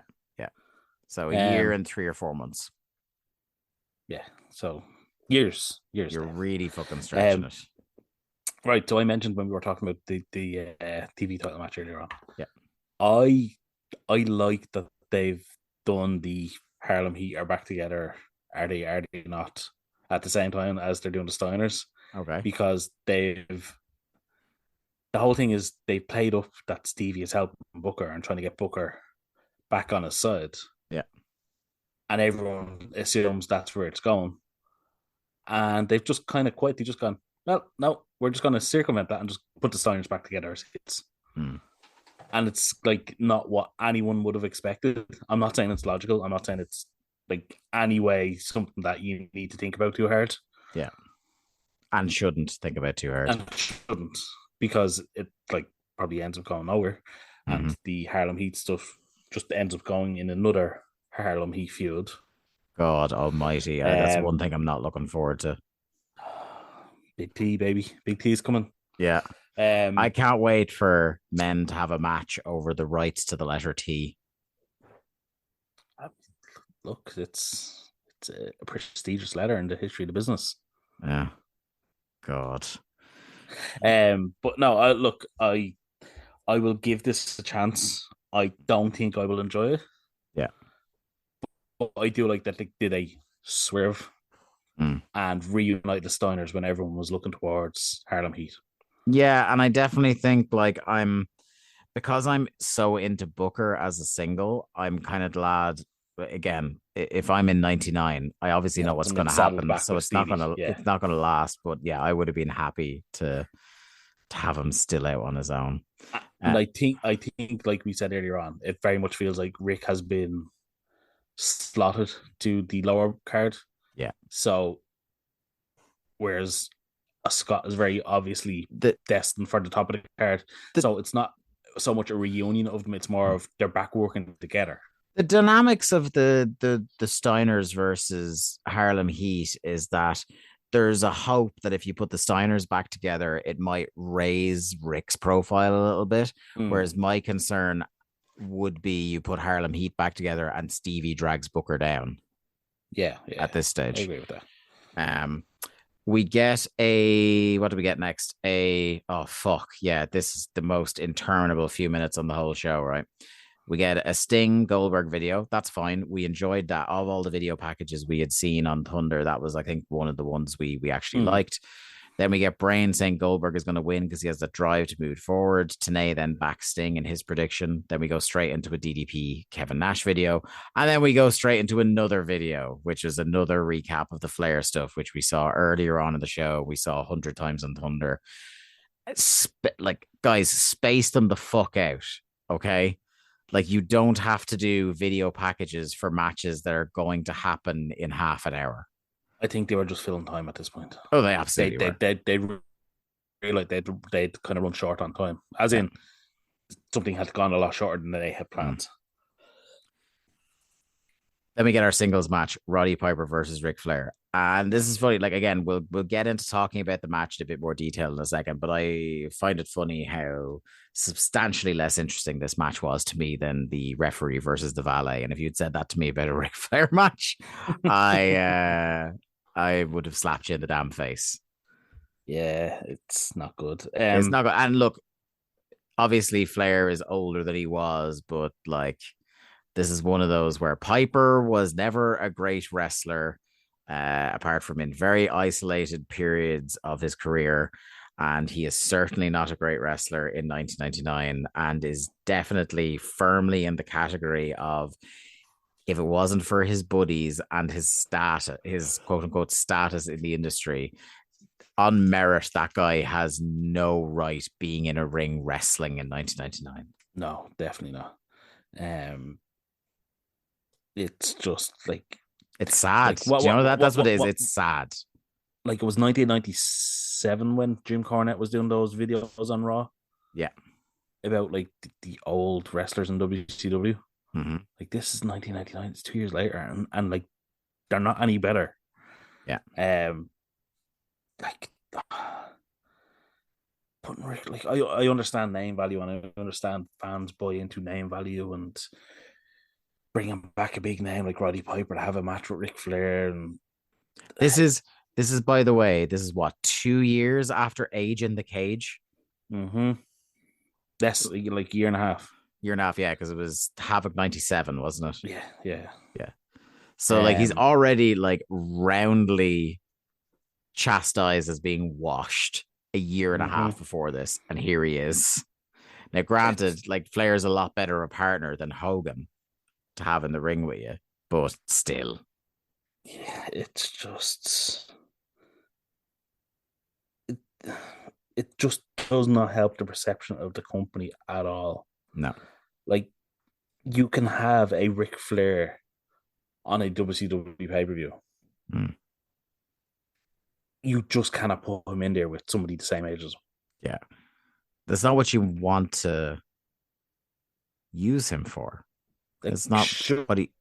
Surely if they had Roddy Piper coming in, like, and they knew they had him for X amount of dates, surely you look and you say, well, we're going to put you against Scott Steiner.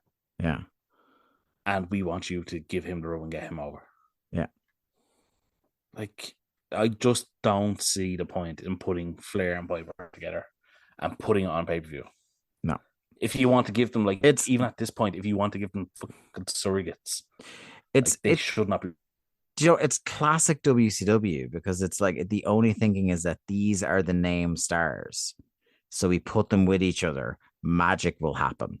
Let's not worry about who the stars are going to be 5 years from now. Let's just go with what we think is a hot hand, even though it's absolutely not in this case. But let's just go with the tried and tested.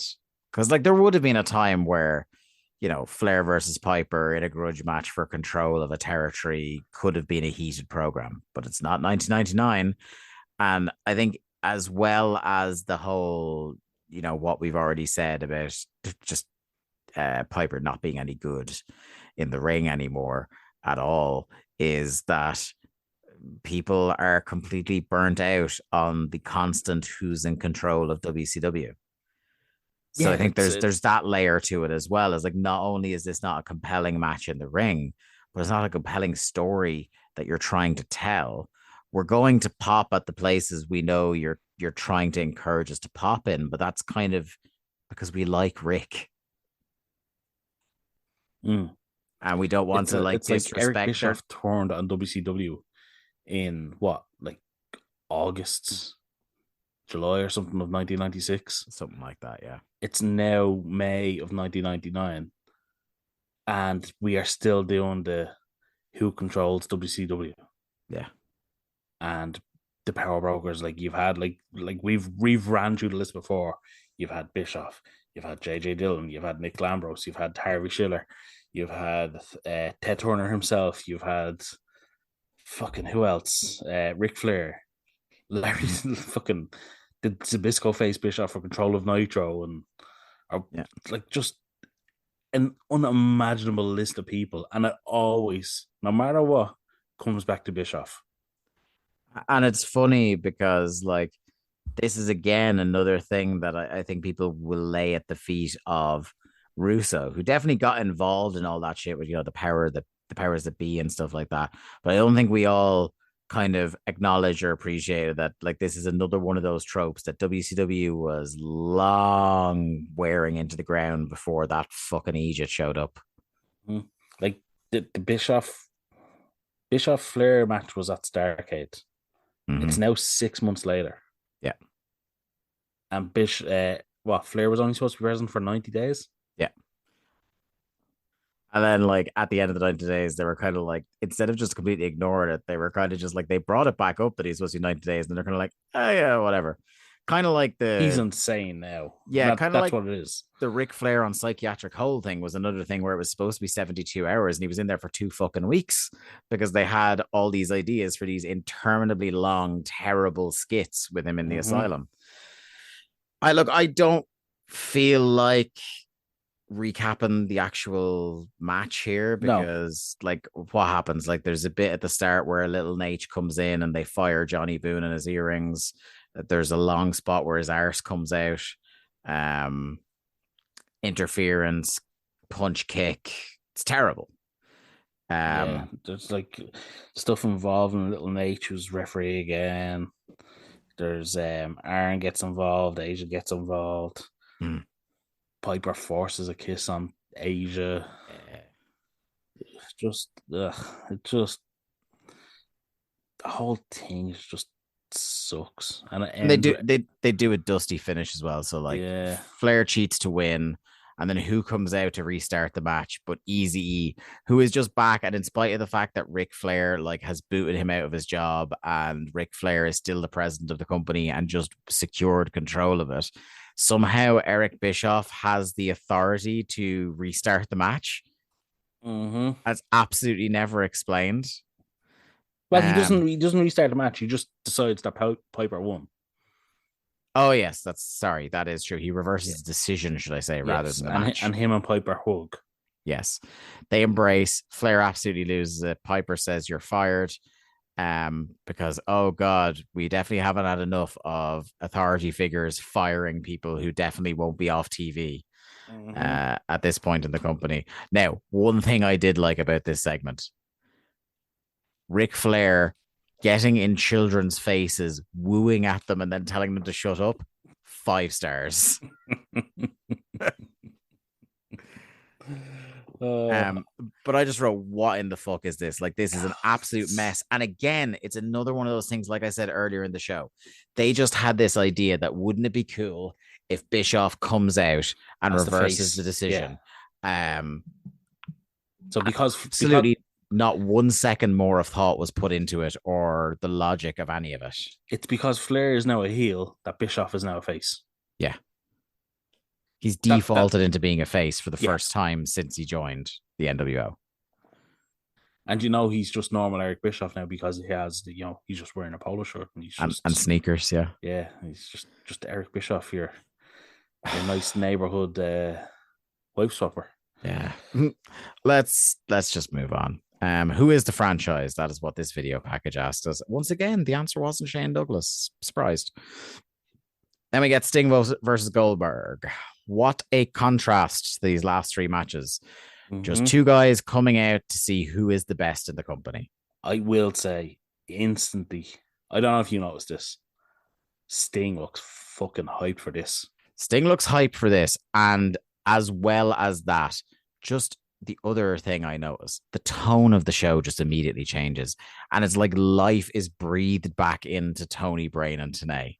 It's like, this is what we're still here for. Yeah, like this is what the whole show should be. This is just 2 fucking stars opposite each other in a match to see who wins. Yeah, that's what the story is. Yeah, and people now in 2022 will complain about people just having a match. Yeah, well, this was just a match because you 2 are stars. You 2 say the franchise is WCW. Let's find out. Yeah, and for guys who hadn't had the big one-on-one match before, right? Because this is a money match. Well, they had. Oh, well, sorry. No, sorry. I missed. Sting lost to Goldberg. I misspoke. I meant to say the company acted like this was the first time they wrestled each other. So for a story that you're trying to tell that this is the first money match between these 2, ignoring the previous, was it still Goatee Sting at that point? It was Goatee Wolfpack Sting on Nitro. Yeah, like they literally fucking 90 minutes notice. Yeah, they did Goldberg Sting. Yes.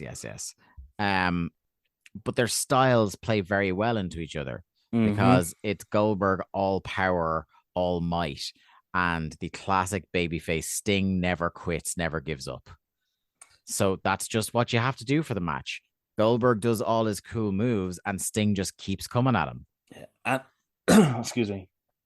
Whereas I said, like earlier on, talking about Brian Knobbs, that like he's dangerous and not good.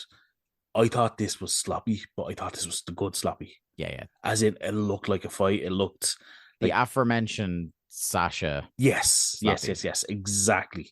And I thought that really added to it because, yeah, these are two totally different athletes. Yeah. But my God, did they have some fucking great chemistry straight away? Yeah. So Sting attempts an arm drag. He gets blocked, slammed, cross arm breakered. There was a bit just before that where he hits a drop kick that would make Okada weep. It was so beautiful.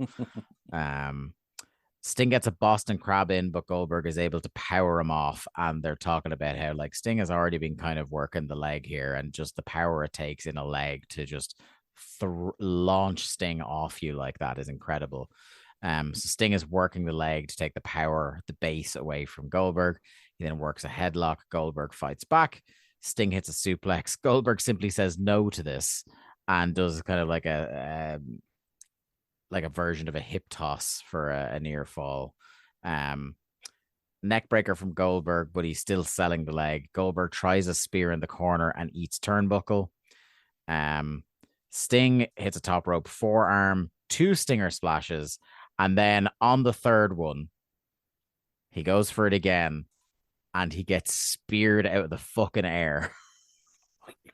Awesome spot.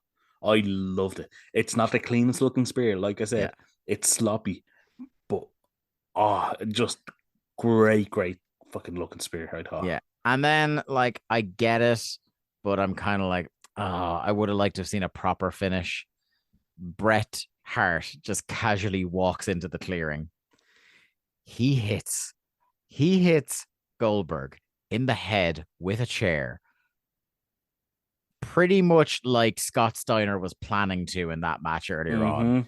It's a brain scrambler. Yeah, not good. And then he caves in Goldberg's leg with a chair. And then the fucking Steiners are here, and they beat down both of them as the bell rings. Now, I literally just talked about it. If I were WCW, I would have had Steiner going up against an established star. I don't mind them putting Sting in a feud with Steiner here. Yeah, I'm kind of like, I'm disappointed that we don't get like a proper finish to this match. But like, you've kind of, if you wanted to do like, it could be a, top 2 or 3 matches on your next pay-per-view if you wanted to do that tag even. Yeah. You can do variations of the singles matches, or you could do, uneasy friends in Sting and Goldberg versus the reunited brothers in the Steiners. Give the Steiners a big win, or have the baby faces come out triumphant, whatever way you want to do it. The one thing I think that would not have been received kindly is that during this beatdown, Scott Steiner elects to spit on Goldberg a whole bunch, which was super gross. And Goldberg, not a man who was a stranger to the odd moment of anger. I can't imagine he took this well. No. But anyway, no. We get the redo of the high fashion video package for our main event. It is Diamond Dallas Page versus Kevin Nash. I bet you cheered on Tony Schiavone during these ring intros, because your good friend Mr. Buffer is here. And he starts his introduction by saying that this is the biggest night in the history of our sport, and Tony is enraged. He took his line. He says he stole my line. So I was thinking that like you were willing Tony to hit the ring at that point. Men come out. They start with a taunt off, Diamond Cutter symbol versus throwing up the too sweet into a crotch chop. There's a bit where Paige is getting into the ring, but the camera cuts at a weird moment, and it looks like Paige falls down trying to get into the ring, because like camera cuts to Nash. Camera is on DDP when he's on the apron. It cuts to Nash, who taunts, and then it cuts back to DDP, who is on his arse in the ring. I tell you, it probably wouldn't be the first time that DDP has fallen getting into the ring. No. For all his good aspects. Not the most coordinated man in the world. No, sometimes he is very much like Giraffe on roller skates. Yes. I think kind of we don't like the turn, but this is the most blatantly DDP has worked the heel role in a match. So that was a nice relief. That it's very clear face and heel dynamics in a Page match for the first time in a month. Nash is in control, but then Page gets the heat. He pulls out Snips to expose the turnbuckle. That has got to be an uncomfortable foreign object to keep in your tights, right? Yeah, that's... Surely you just plant that at ringside and you're right. Hop out and get it. You're one bump away from something real bad happening. He distracts. So this is I like this kind of thing. He's using cheating to distract from other cheating, where he distracts Patrick with the exposed turnbuckle and then takes a microphone and fucking beans Nash with it for a 2 count. Then obviously it has to backfire on the heel. Nash knocks Page into the turnbuckle. Page gets Nash outside.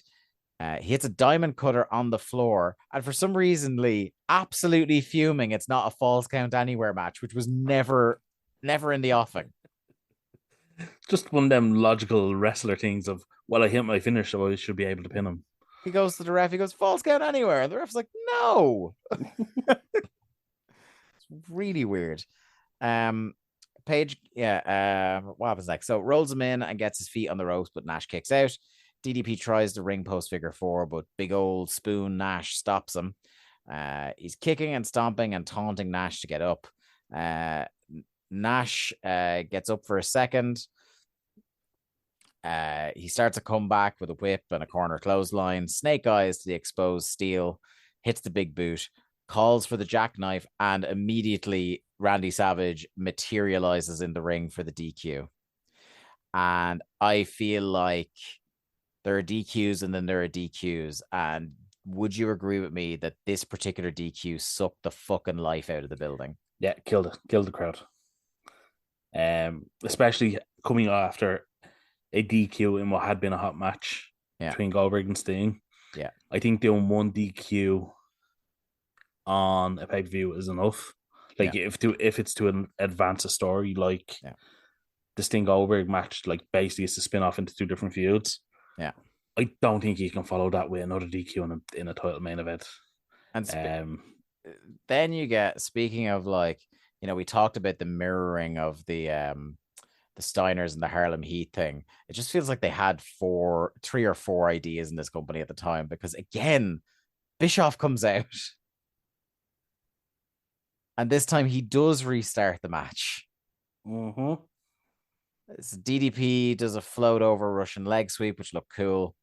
The big man then gets a sleeper in. Page breaks with a jawbreaker for a 2 count.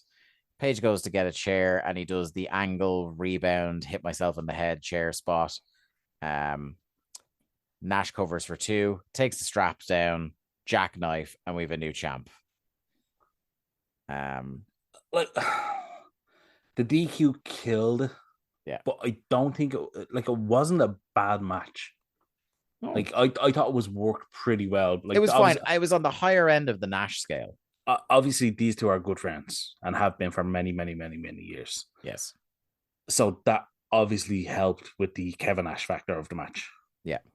He wasn't going to make Page look like an idiot. Yeah. So I thought it was like passable. I can't say good. I think it was passable. Yeah. And it was fine. It was fair to middling. And then I think the finish fucked it. That sometimes is like beyond expectation for a Kevin Nash match. True. So from that aspect, like, I can't say it was bad. The whole Bischoff involvement, like, just like you said, they have very limited ideas. This is just Starrcade 97 again. This is just half an hour ago again. Yeah, like people talk about how like WWE like got stuck on Montreal. Yeah. Like WCW, the very same. They just kept going back and doing like, oh, restart the match. And it wasn't even warmly received the first time they did it. No. So it just kills the crowd every single time. But I will say this whole era is when I really started to dip in and out a lot more. So I kind of will see stuff for a few weeks and then I won't see anything. So like this whole era with like this is getting into the White Hummer and Yeah. like the world title starts to change hands a lot. Like Yeah, a it does. lot.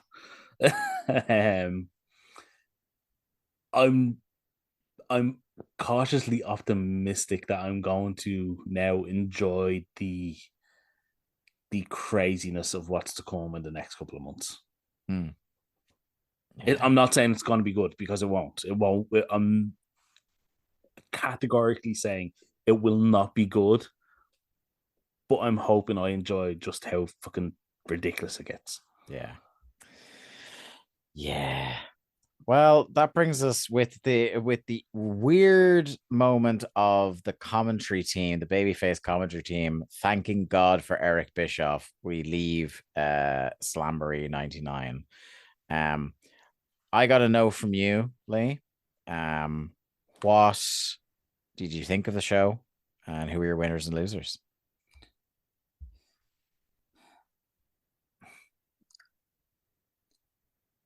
There was too many bad matches on the show to say it was good. Mm-hmm.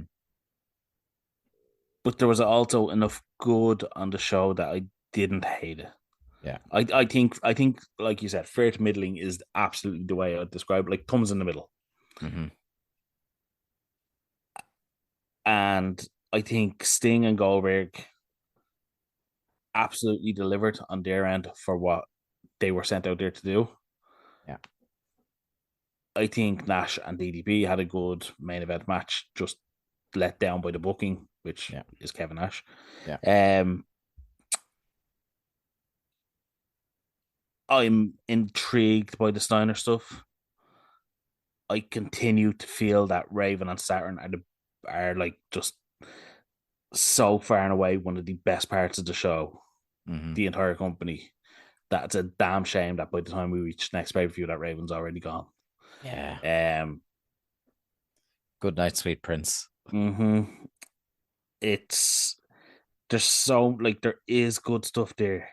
It is surrounded by shit, but there's good stuff there, and it's I say it all the time. It's so frustrating that they have nuggets of ideas, and they get to a point, and then they stop, and they just cover it in fucking dirt and crap, and it just goes away. And ultimately, the highlight of the show for me was the two non wrestlers, which is just unfathomable to me coming into this show. Yeah, that I would enjoy that the most on this show, and yet here we are. Right? So for me, Sting and Goldberg absolutely come out as even like just they've enhanced their reputations with me alone just from this show. But the two biggest winners are Gorge Shorter and Charles Robinson. Yeah. No, I'd have to agree. I am pleased to say that you did mention it there. We will on the next episode, the next episode of Thunder will be the final sighting of Raven on our timeline. So we do get one more show where we get to say goodbye to him. I'm so annoyed at that. Yeah. And he's heading right back to ECW. What's actually really funny is that he went like right before he left, he went on a fucking winning streak. Here's one for you. I'm gonna put this offer to you on the show, unprepared. I think we should watch that episode of Hardcore TV. Yeah, I'm down for it. It's not Hardcore TV. It's ECW on TNN. Yeah, it's the second episode of ECW on TNN. Yeah, I'd be down for that. Even just that, like segment, that whole segment. Yeah, I could totally do that when it comes up in the timeline. That's like August. Yes. Probably right around the time of Jericho. Hey, could be like our defection spectacular. There's an idea. We'll put that one out to the Thunder Buddies. See what they think of that one. If those two, if they coincide in the same week, will we do like a Raw and TNN, ECW on TNN show? Let us know what you think either at WCW Thunderpod on Twitter or in the Discord if you're there. I'd love to hear what people think about that. Yeah, fucking join the Discord and talk to us there. Join the Discord. Twitter. Yeah, we do hang out there a lot now that fucking old Elrond has fucked the Bird app. Mm-hmm.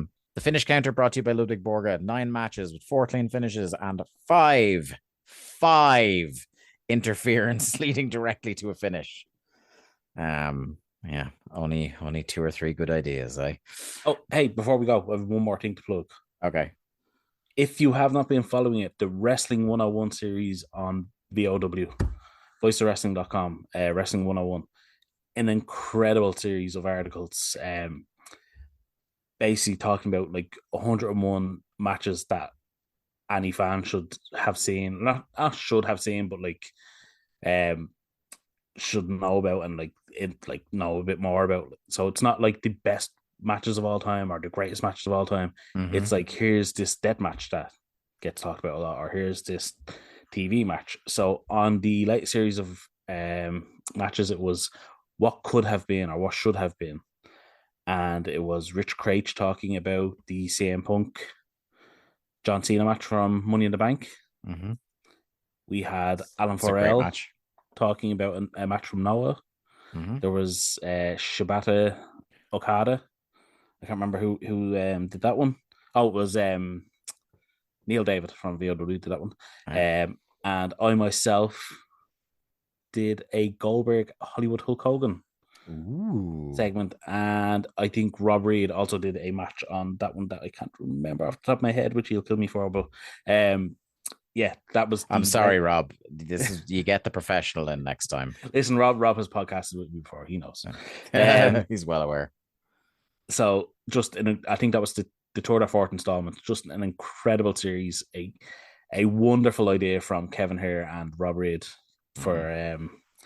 I genuinely feel it's going to be a series of articles that are going to stand the test of time, and like 5, 10, 15 years from now, new fans will be still like going back and discovering matches that are talked about in this series. Mm-hmm.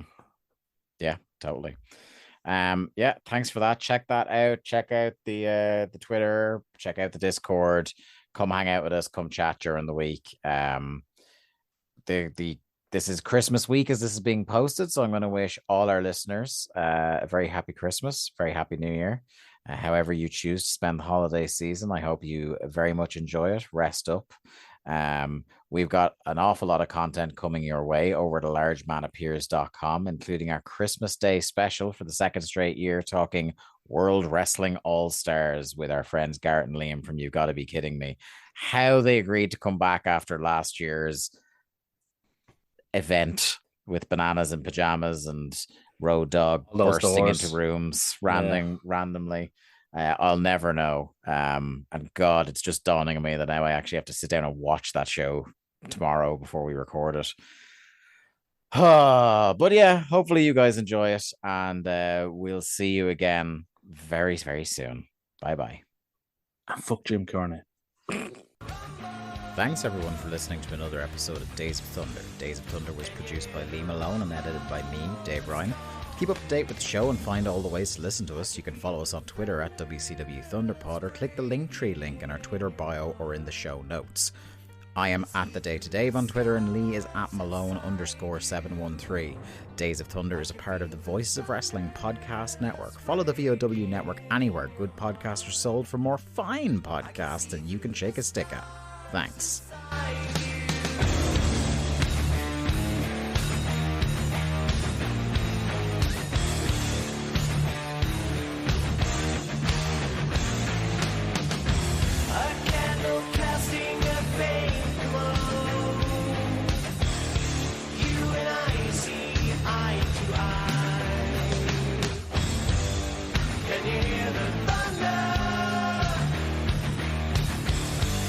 I can hear the thunder.